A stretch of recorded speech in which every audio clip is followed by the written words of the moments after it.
Bago tayo magsimula, raffle announcement.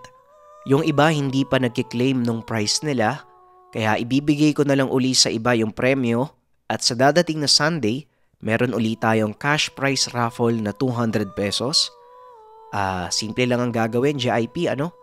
Mag-comment lang ng hashtag JD at hashtag JD Films. Mag-subscribe sa YouTube channel ng JD. Nariyan sa comment section ang link ng channel. Ganun kasimple, mananalo na kayo kaagad ng 200 pesos sa Sunday. Yun lamang JIP, wag na nating patagalin pa. Simulan na natin ang kwento.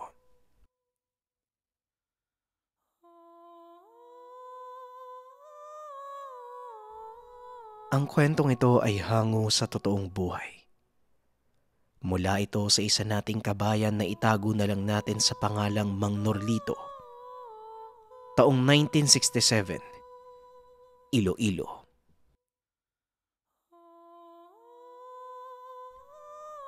Alas 5 pa lamang ng umaga ay gising na ang tatay ni Norlito.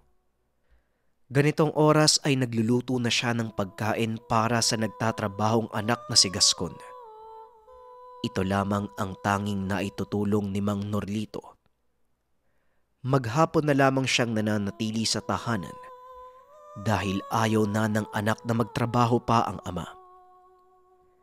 5 buwan ang nakalipas magmula nang maparalisa ang kanyang kamay.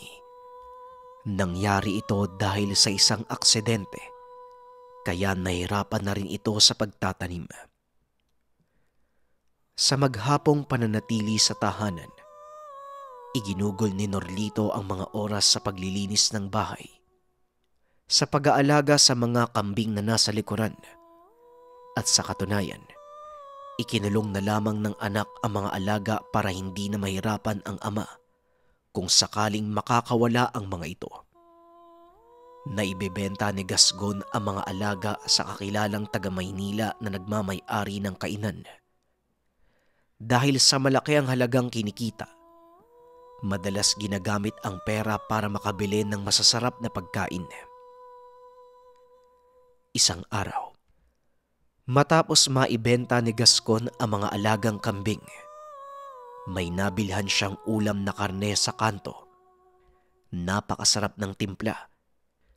Kaya magmula noon ay halos palagi nang bumibili ang binata, lalo na kapag may sumusobra sa sahod. Kahit medyo magastos, hindi naman tumutol pa ang ama dahil karapatan naman ng anak na makapili ng kakainin, lalo pat sariling sikap naman ng pera. Hanggang sa dumating ang alas 5 ng hapon, pagka-uwi ni Gascon ay masaya nitong inabot sa ama ang karning ulam na nakabalot pa sa dahon ng saging. Atay, alam mo ba yung dating binibilhan ko ng ulam na si Aling Nena? Hindi na nagtitinda. Nabutan ko na lang yung matandang lalaki. Nagpakilala sa pangalang Tandang Senyo. Ang sabi sa akin, tay, kapatid niya si Aling Nena at siya muna yung magbabantay ng mga tinda dahil umuwi muna sa probinsya nila. Buti na lang, tay, siya na yung nagbabantay. Napakadami niyang magbigay ng ulam. Wika ni Gascon. Dahil sa madami talaga ang dala nitong ulam, kaagad naghanda ang ama. Pagkalagay ng karne sa plato, hindi man lubos na mawari ni Mang Norlito ang mali, ngunit ramdam niyang parang kakaiba ang karne. Dahil sa itsura nitong luto naman, ngunit maaamoy pa rin ang lansa. Gawa ng gutom si Gascon ng araw na yun. Kaagad nitong kinuha ang isang plato at nag-umpisang kumain. Diretso lang ito sa pagsubo, habang si Mang Norlito naman napapansing unti-unting nagiging kulay dugo ang sausawan. Hoy anak, tignan mo yung sausawan natin. Bakit parang nagiging dugo yung itsura niyan? Huwag ka na munang kumain dahil baka hindi talaga luto ang karne. Wika ni Mang Norlito. Hindi naman ito pinansin ni Gascon dahil napakasarap ng lasa ng ulam. At baka naging ganun na lamang ang itsura ng sausawan dahil nahahaluan ito ng sarap ng karne. Nagpatuloy lamang ang anak sa pagkain habang si Mang Norlito ay hindi na nakayanan pang sumubo dahil sa pangdidiri sa nakikitang dugo sa sausawan. Matapos makakain, iniligpit na nito ang mga ginamit na plato habang si Gasco naman ay dumiretso na ng kwarto para magpahinga. Nang sumunod na araw, pagkagising ni Mang Norlito, naabutan ang anak na may kausap na isang matandang lalaki. Pagbungad niya, kagad na pinakilala ng anak na ito si Tandang Senyo. Ito yung pinagbilhan niya ng karne. Kinamayan ito ni Mang Norlito sa maikling pag-uusap ng tatlo. Maayos naman ang naging pakikitungo ng matanda at sa katunayan, may naibigay pa itong pampahid na langis sa paralisadong kamay ni Mang Norlito. Matapos nun ay nagpaalam na ito dahil may aasikasuhin pang panindang karne. Magmula ng araw na yun, naging madalas na ang pagdalaw ni Tandang Senyo sa tahanan ni Mang Norlito at kahit papano'y nakakasundo na din ito ng mag-ama. Dahil sa langis na ibinigay, nakabalik na rin sa dati ang kamay ni Mang Norlito, kaya labis na lamang ang pagpapasalamat niya. May mga pagkakataon rin na sumasama ito sa pagtitinda ng matanda. Samantala, kapag nasa pwesto naman ay napapansin ni Mang Norlito na tila umiiwas ang mga taong dumadaan sa tinda ni Mang Senyo. Kung may nagagawi man na bumili, yon ang mga bagong lipat sa lugar. Kaya kahit papano, napapaisip ito sa kung ano ang meron sa matanda. Gayong maayos at malinis naman ang mga inilatag na paninda. Tuwing na ibabahagi naman sa anak ang nararamdaman, ang tanging nasasabi na lamang nito ay iba-iba talaga ang gusto ng tao. Sa ganitong pamumuhay umiikot ang mundo ng pamilya ni Mang Norlito. Palagi nilang kasama ang matanda. Hanggang sa sumapit ang 7:00 ng gabi. Habang nagpapahinga ang mag-ama, may grupo ng mga kalalakihan ang sapilitang binuksan ang pinto ng tahanan. Pagkapasok ay walang pakundangang kinaladkad ang natutulog na si Gascon. Habang si Mang Norlito naman, hinawakan ng iba pang mga kasamahan. Maya-maya pa dumating ang isang tao na may pamilyar na boses. Pagkatingin dito ni Mang Norlito, nabatid na si Tandang Senyo ang nagsasalita. Tinitigan naman siya nito habang tumatawa. Dalihan nyo mga kasama. Kunin at ilabas nyo ang binatang yan. Dahil nag-aantay na ang bagong buhay para sa kanya. Wika ni Tandang Senyo. Halos maubusan naman ng boses si Mang Norlito. Paulit-ulit na sinisigaw ang pangalan ng anak. Ngunit wala na itong pakialam na parang hindi na kilala ang ama. Nagagawa pa naman siya nitong titigan, ngunit wala ng reaksyon ng muka.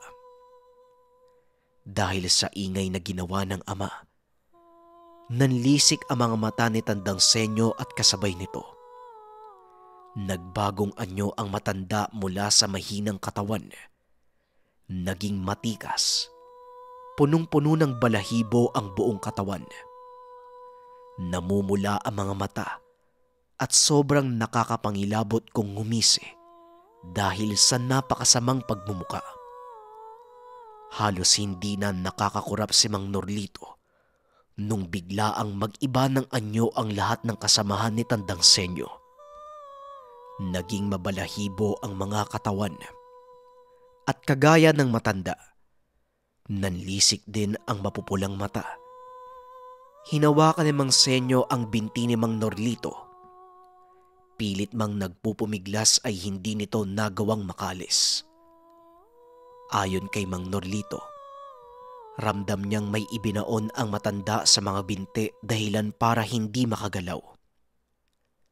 Sobrang bigat sa pakiramdam na parang may bakal sa loob. At kasabay nito, umalis na rin ang matanda at sa pagkakataong iyon, nakumpirma na ni Mang Norlito na isa itong aswang. Gustuhin mang sundan ang anak, ngunit hindi na makagalaw pa dahil sa bigat na nararamdaman. Kaya naman sumigaw si Mang Norlito at hindi nagtagal.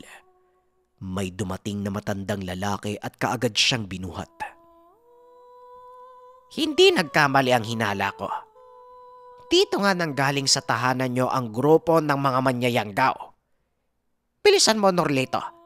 Kailangan nating matanggal ang markang ibinaon sa binti mo. Wika ng matanda. Naitanong naman ni Mang Norlito kung paano nito nalaman ang buong kaganapan. Ngunit ang tanging naisagot lamang ay dahil isa siyang albularyo.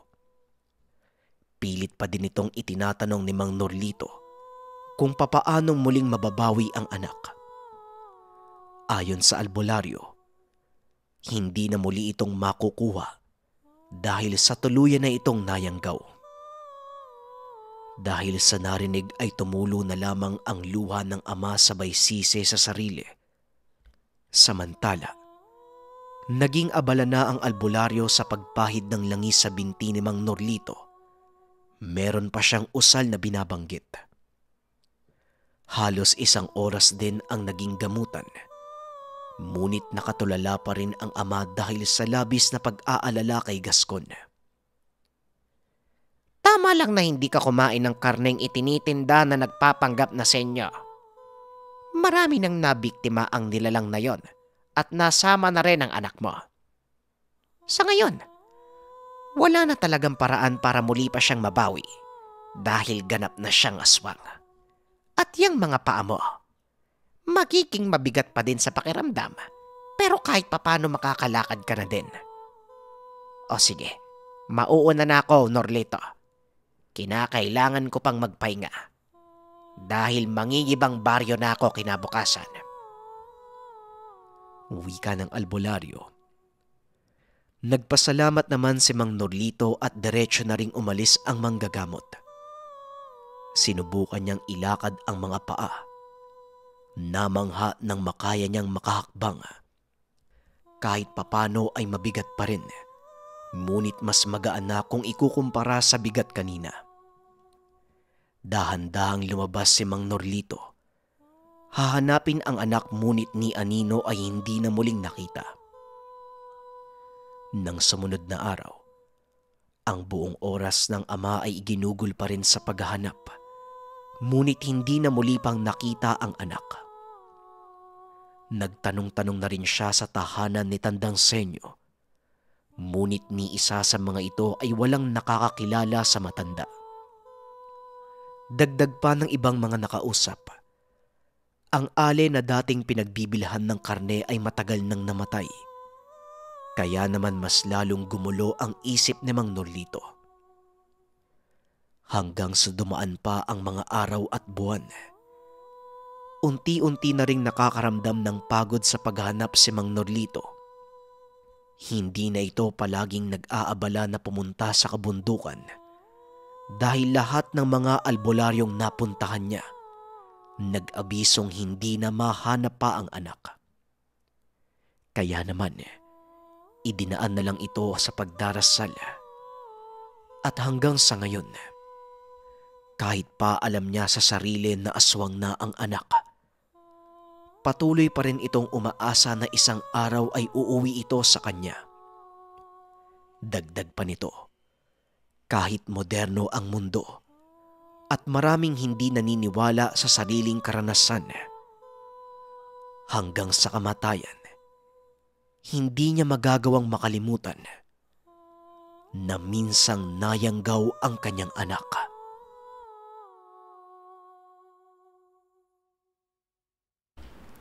Hindi maalala ni Alan kung paano ba nagsimula ang sitwasyon niya. Ang naaalala lang niya ay simula nang namatay ang kanyang ina, nalulong na sa alak ang ama. Doon nagsimula ang ilang taong pang-aabuso nito. Kinulong ng ama si Alan sa bodega ng kanilang tahanan. Pinagbawalan itong lumabas at gabi-gabi ay binubugbog pa siya nito. Umaalingasaw din ang amoy ng alak mula sa ama. Hindi rin siya napapakain ng maayos nito at walang ibang magawa si Alan kundi ang magtiis na lang at mangarap na balang araw ay makakaalis din siya. Sa loob ng madilim na bodega, matatagpuan ang mga nagkalat na kagamitang hindi na ginagamit ng pamilya. Nililibang na lang niya ang sarili doon sa pamamagitan ng paghalungkat at pangingialam ng mga kagamitan. Ginawa ni Alan ang makakaya upang mabaling ang atensyon niya sa ibang bagay. Dahil tuwing sinusubukan ni Alan umalis, ay binubugbog siya ng ama at palala ng palala ang mga pasa at galos, kaya naman hindi na niya ito sinubukan pang muli. Ilang beses na rin niyang sinubukan sumigaw at manghingi ng saklolo. Nagbabakasakali siyang merong maaawa sa kanya, ngunit palagi lamang siyang pinaparusahan ng ama at napapatahimik nito bago pa merong makarinig sa kanya. Tuwing tinatanong ni Alan ng ama kung bakit ganun na lang ang trato sa kanya nito, ay hindi ito umiimik. Patuloy lamang siya sa paghampas dito at saka sinasara ang pinto. Wari ni Alan na kaya siguro ganun ang trato sa kanya ay hindi matanggap ng ama ang pagkawala ng ina. Hindi rin nakakatulong ang katotohanang kamukhang-kamukha niya ang ina, ngunit lalaking bersyon. Ilang araw sinubukan ni Alan unawain ang maaring dahilan ng pang-aabuso ng ama, ngunit habang tumatagal ay unti-unting nawawala ang pag-asa niyang magbabago ito. Sa loob ng bodega ay merong maliit na lagusan. Ito ang nag-iisang sulyap niya sa labas na mundo. Bukod sa hindi siya kasya dito upang makatakas, ay mayroon din itong mga rehas. Nabalot ng kalungkutan at pang-aabuso ang ilang buwan pang lumipas kay Alan. Ngunit isang araw ay nabawasan ang kalungkutan nito. Napakalakas ng ulan ng isang gabi, habang nililibang niya ang sarili ay nakarinig siya ng ingay mula sa lagusan. Pagpunta niya doon ay nakatagpo siya ng itim na pusa. Agad niya itong kinuha at inalagaan. Ibinigay ni Alan ang kakarampot na pagkain sa pusa. At kalaunan ay napawi ang lungkot ng pag-iisa dahil nagkaroon na siya ng kaibigan. Nalungkot si Alan ng isang araw ay umalis ito. Bagamat nasaktan siya sa paglisan ng nag-iisa niyang kaibigan, ay nagpapasalamat pa rin siya na kahit papano ay binigyan siya ng kaunting kaligayahan. Nagulat siya nang pagdating ng gabi ay bumalik muli ang pusa at may dala-dala ito sa bibig. Agad inabot ng pusa ang pagkain kay Alan at pinagsaluhan nila ito. Bagamat binubugbog pa rin siya ng ama, hindi na ito katulad noon na gabi-gabi itong nangyayari. Ngayon ay mga 3 beses na lamang sa isang linggo. Doon nagkaroon muli ng pag-asa si Alan na maaaring magbago na ang ama. Isang araw ay nakita ng ama ang pusang inaalagaan ni Alan. Galit na galit ito at kinuha ang alaga. Sa harapan niya pinatay ng ama ang nag-iisang kaibigan na nakilala niya. Doon na tuluyang nawala ang pag-asa niya sa pagbabago ng ama. Simula noon nabalot na ng puot at sama ng loob ang puso ng bata para sa kanyang ama.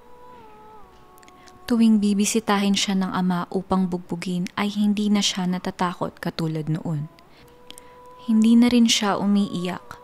Ang tanging ginagawa na lang niya ay tinititigan ito ng masama at tinatandaan ng itsura ng ama kung gaano siya saktan nito ng walang alinlangan.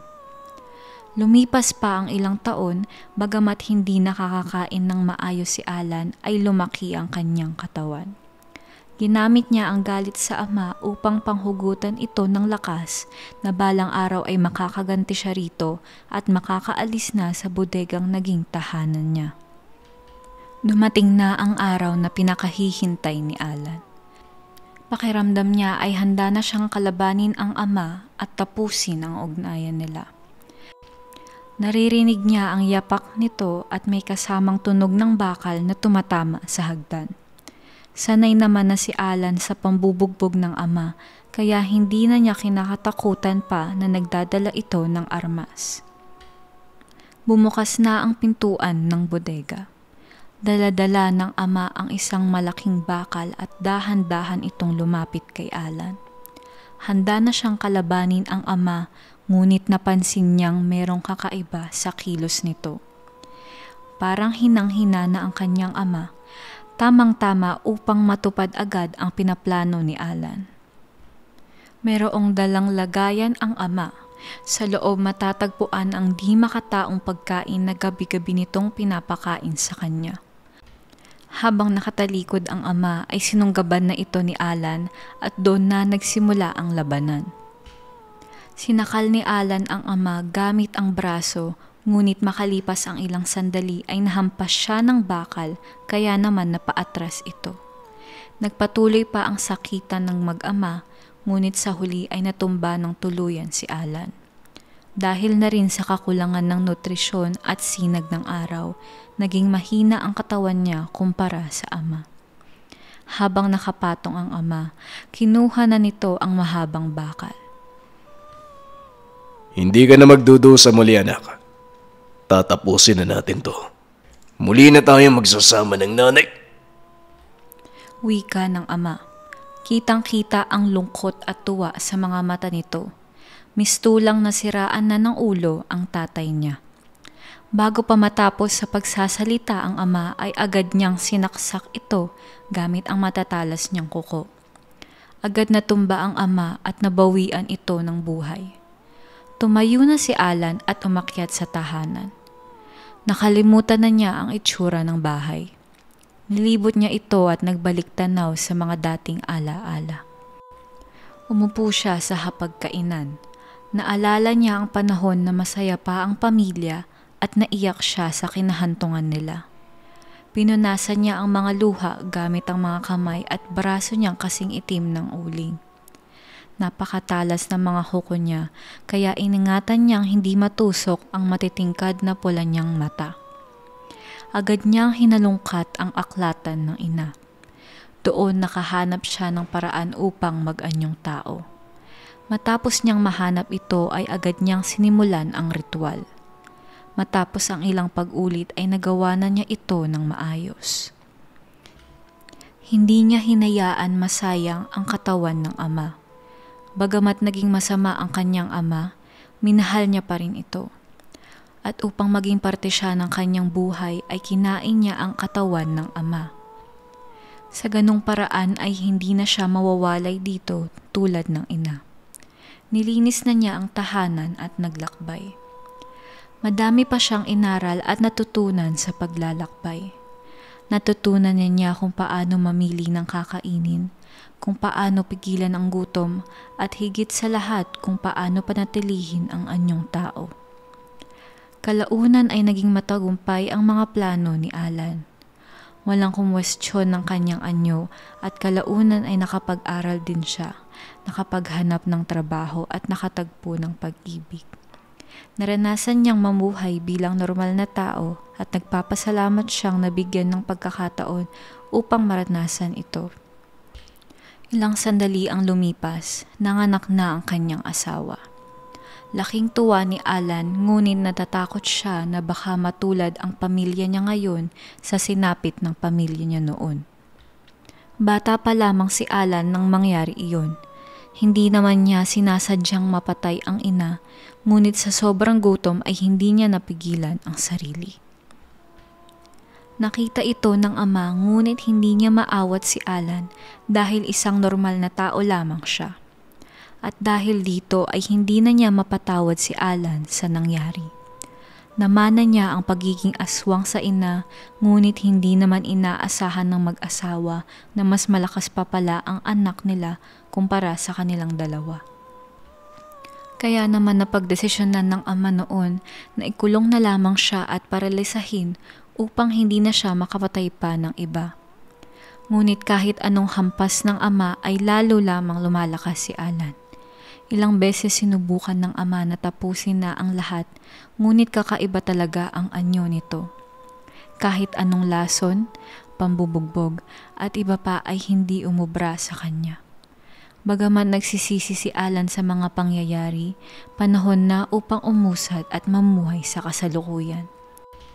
Panalangin na lang ni Alan na sana hindi mamana ng anak ang sumpa ng pagiging aswang.